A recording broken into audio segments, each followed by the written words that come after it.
जितनी भी जांच एजेंसियां हैं भारत सरकार की, राजनीतिक बदला के तौर पे लोगों को प्रताड़ित करने के लिए विपक्ष के चुनिंदा नेताओं पर छापेमारी और लंबे समय से कर रहे हैं। राष्ट्रीय जनता दल या विपक्ष के लोग इस तरह के छापों से विचलित नहीं होने वाले।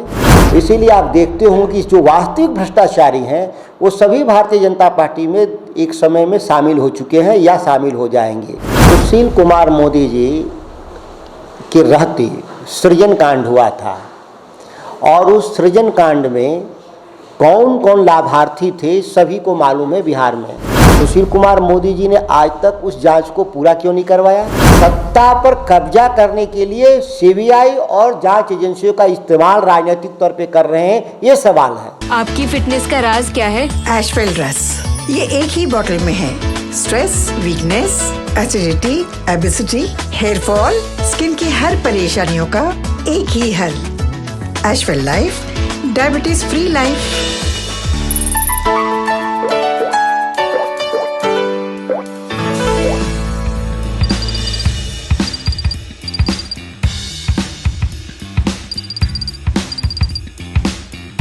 नमस्कार, NBC 24 देख रहे हैं आप। मैं हूं आपके साथ अभिषेक। देखिए, कल पूरे दिन राजद MLA किरण देवी के घर छापा चल रहा था सीबीआई का, जिसके बाद कई सारे अटकलें लगाई जा रही थी। बीजेपी वाले भी लगातार बयान दे रहे थे। तमाम मुद्दों पर चर्चा करेंगे। हमारे साथ बात करने के लिए बिहार के पूर्व कृषि मंत्री रहे सुधाकर सिंह जी, जिस तरीके से कल आपकी पार्टी की MLA के घर रेड चल रहा था सीबीआई का, उसके बाद बीजेपी वाले भी सवाल खड़ा कर रहे थे। कैसे देखते हैं?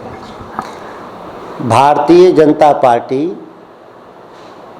भ्रष्टाचार के खिलाफ नहीं लड़ रही है। यह जितनी भी जांच एजेंसियां हैं भारत सरकार की, राजनीतिक बदला के तौर पे लोगों को प्रताड़ित करने के लिए विपक्ष के चुनिंदा नेताओं पर छापेमारी और लंबे समय से कर रहे हैं। आप देख रहे होंगे कि किसी का भी कोई फलाफल नहीं आया।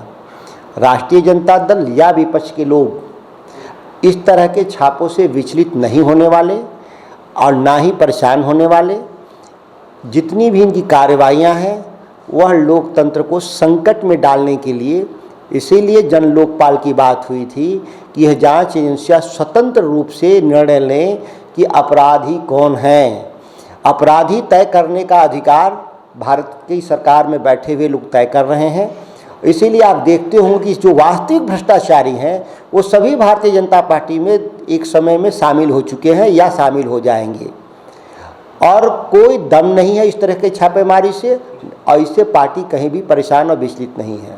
सुशील मोदी का सर्कल बयान आया, उन्होंने कहा है छापेमारी को लेकर, लालू यादव कहा करते थे तुम मुझे जमीन दो मैं तुम्हें नौकरी दूंगा। सुशील कुमार मोदी जी के रहते सृजन कांड हुआ था और उस सृजन कांड में कौन कौन लाभार्थी थे सभी को मालूम है बिहार में। ज़्यादातर लाभार्थी उसके भारतीय जनता पार्टी और सत्ता में रहने वाले सत्तारूढ़ दल के लोग थे। सुशील कुमार मोदी जी ने आज तक उस जांच को पूरा क्यों नहीं करवाया? जबकि वह तो सीधे 3,500 करोड़ रुपए राजकोष की लूट थी। 3,500 करोड़ रुपए कोई साधारण रकम नहीं होता। लेकिन कहाँ कार्रवाई हुआ? उन लाभार्थियों में सुशील कुमार मोदी के करीबियों का, उनकी बहन का नाम था, भारतीय जनता पार्टी कई नेताओं का नाम था लाभार्थियों में। क्यों नहीं जांच पूरा हुआ आज तक? उसमें तो साबित है कि 3,500 करोड़ रुपए।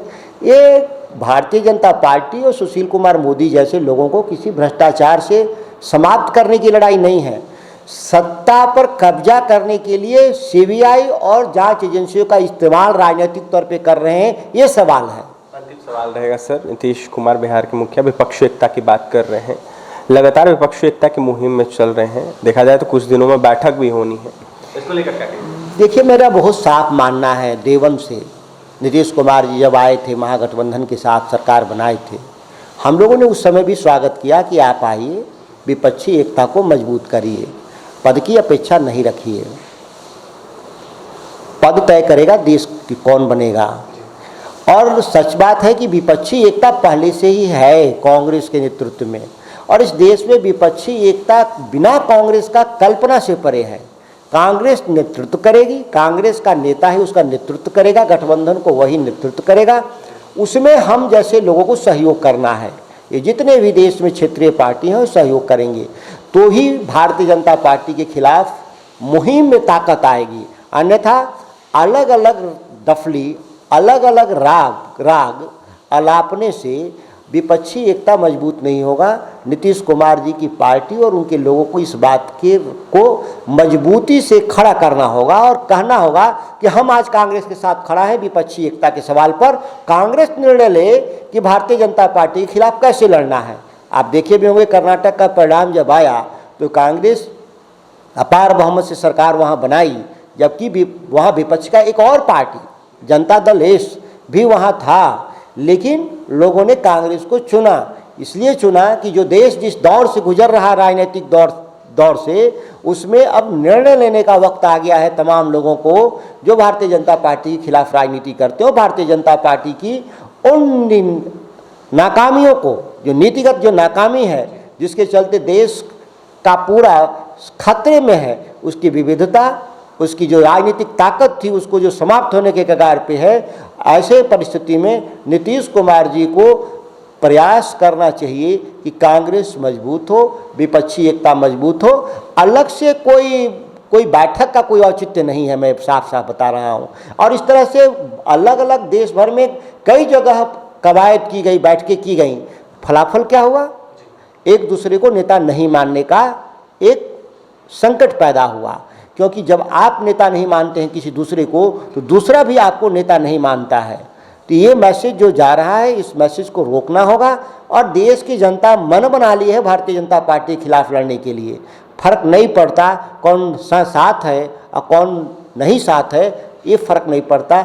जनता ही मन बना ली कि भारतीय जनता पार्टी को सत्ता से बेदखल कर देना है। बिल्कुल, तो जनता ने मूड बना लिया है। आने वाले 24 में जनता ने मूड बना लिया है और कहीं ना कहीं बीजेपी को, भारतीय जनता पार्टी को आने वाले 24 में सफाया कर देगी पूरे देश से। सुधाकर सिंह थे, बिहार सरकार में पूर्व कृषि मंत्री। सुधाकर सिंह का यह साफ कहना है कि नीतीश कुमार को कहीं ना कहीं निर्णय लेना चाहिए, जिसके बाद कांग्रेस को आगे करना चाहिए और कहीं ना कहीं विपक्षी एकता के मुहिम में उनको सहयोग करना चाहिए। बैठक की कोई जरूरत नहीं है। तो वहीं जिस तरीके से आरजेडी एमएलए के घर लगातार रेड चल रहा था, इसको लेकर यह साफ सुधाकर सिंह ने कहा है कोई फर्क नहीं पड़ता है, भारतीय जनता पार्टी लाख कोशिश कर ले, कहीं ना कहीं राजद मजबूत है। तो वहीं जो करना है भारतीय जनता पार्टी को वो करते रहे। और भी तमाम खबरों के लिए NBC 24 के साथ बने रहे। पटना से सहयोगी अमित के साथ अभिषेक की रिपोर्ट।